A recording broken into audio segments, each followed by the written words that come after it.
Gabriel Colombo pour Organisation populaire. Gabriel Chers Colombo. compatriotes, chers Congolais, chers Gomatraciens, vous avez été plus nombreux à se questionner qui est-il.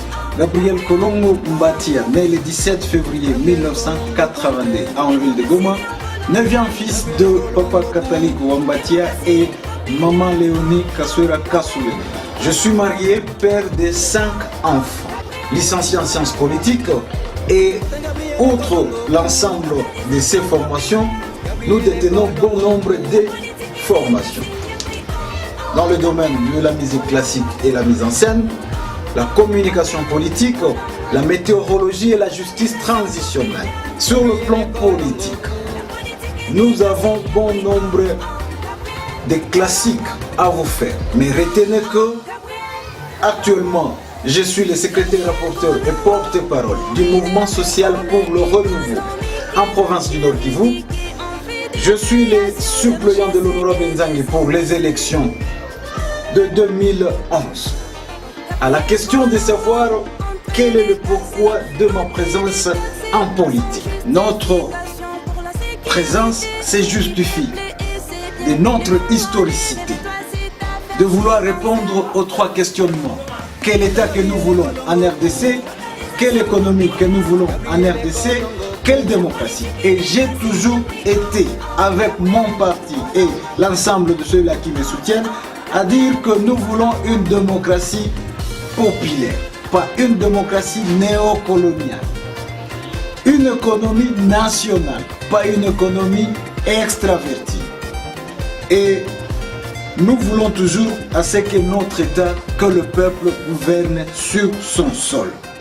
Car il est bien connu que le pouvoir politique est la forme la plus noble du sacerdoce social.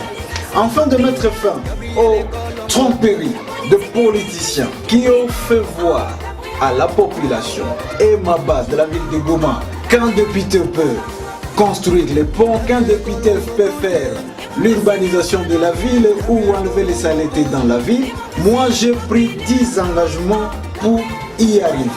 Puisque les travaux d'un député sont clairs et plus légalement reconnus. Faire des lois, faire des contrôles et bon nombre d'actions parlementaires. Ainsi, mes 10 engagements sont plus clairs. Je compte à procéder au contrôle et à l'initiation d'une loi sur le bien mal acquis. On a bon vu les gens s'enrichir en politique. Deuxièmement, on doit proposer, je me propose et je m'engage à faire une loi sur la réforme économique de la RDC. Je tiens à vous garantir que mes engagements se donneront diverses pistes afin de la construction d'une économie, de la création de ressources de la province du Nord Kivu en particulier et en général de la RDC en encourageant la production au niveau local. Le 3e engagement est que je m'engage à faire une proposition d'une loi organisant le peuple dans des corporations au niveau de la base pour une production de biens et de services à l'intérieur afin d'une construction d'une économie provinciale car une économie forte fait le respect du peuple et sa nation. 4èmement, je m'engage à faire une proposition d'action parlementaire afin de la création d'une bourse provinciale qui mettra hors état de nuire dans le système économique tous les expatriés qui ont envahi le commerce en détail réservé à la population locale dans le cadre du petit commerce. 5èmement, Gabriel Colombo s'engage à faire des actions parlementaires afin de bloquer la poutinisation de la RDC. On a bien vu que les actions de la majorité parlementaire, ils rêvent un jour aux enjeux du changement constitutionnel. Ne croyez pas que Kabila, en donnant un dauphin, il ne va pas revenir. Il rêve faire le Poutine en RDC, c'est que nous nous engageons à bloquer. 6èmement, nous croyons et nous nous engageons à faire une proposition de loi sur les stages des métiers aux élèves pendant les vacances, afin d'adapter leurs compétences aux emplois disponibles, tout en leur donnant la chance d'échanger le secteur et des métiers. Ainsi, dans le même angle, nous croyons qu'à la fin de la 6e année secondaire, nous croyons aussi à faire une loi afin de l'application de l'article 63 de la Constitution de la RDC. L'article 63 qui impose les services obligatoires militaires. Le service militaire qui est obligatoire nous permettra à sécuriser la RDC au plus bas de l'échelle. C'est plus honteux qu'un habitant de la ville de Goma, qu'un Maïbobo le terrorise. Nous devons avoir nos réservistes au niveau de la base. À cette instance, je me donne l'engagement de faire une proposition de loi sur la gestion des effets du changement climatique, y compris la canalisation des eaux de pluie dans des quartiers par l'application du plan urbanistique existant et voir la prospective de l'aménagement du territoire.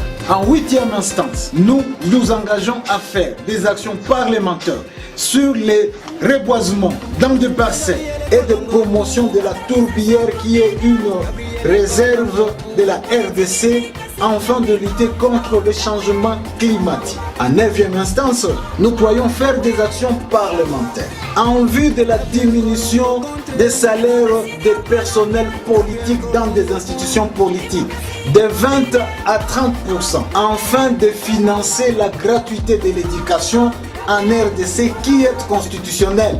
Mais honte à nous Congolais, 18 ans après avoir, plus de 18 ans après avoir trouvé notre constitution, nos parents, nos enfants continuent à subir ces charges. Et cette gratuité, cet argent qu'on va chercher au travers de cette diminution dans des salaires politiques, nous les compléterons par la surtaxation aux boissons plus alcoolisées communément appelées chiffres. On ne peut pas permettre à ce que les liqueurs puissent se vendre sans avoir une surtaxation. En 2e instance, nous croyons faire une proposition de la loi afin de la bancarisation des salaires des agents dans des entreprises privées. Et cette bancarisation nous permettra d'abord à créer une banque agricole qui donnera des crédits aux agriculteurs. Ensuite, cette banque sera financée par les impôts sur le revenu au salaire de ces agents-là qui œuvrent dans des entreprises privées. Et enfin, cette action nous aidera à connaître à mieux quel est le salaire qu'un privé paye à nos enfants dans ces entreprises. Il est très humiliant de voir pendant un mois donner à un travailleur 20 $. Ça doit changer. Pour arriver à la matérialisation de ces 10 engagements, chers compatriotes, nous croyons arriver à faire une réforme de loi sur la gestion des entités territoriales centralisées. Et c'est là au plus bas niveau. Notre stratégie est très simple, vouloir créer un comité pour le pouvoir populaire au plus bas niveau. Ce comité pour le pouvoir populaire nous aidera à débattre toujours l'ensemble des problèmes qui se posent à la base et informer le député. Deuxièmement, ce comité pour le pouvoir populaire identifiera toujours les problèmes de la base et proposer des solutions aux élus, et le comité se verra à être exécutant au niveau de la base. En 3e instance, le comité pour le pouvoir populaire fixera les prix et orientera les projets provinciaux et ou centrales au niveau de la base. Ainsi donc, à la fin de notre speech, chers compatriotes, croyez avec nous que ma volonté n'est pas d'être élu pour être élu, mais ma volonté c'est de faire avancer les choses et avec tout le monde et pour tout le monde. Et tout ça, je ne peux pas le faire pour moi-même. Je le ferai pour la province du Nord Kivu en particulier et la RDC en général. Car ma victoire est votre. Peuple congolais, lève-toi, c'est ta fête.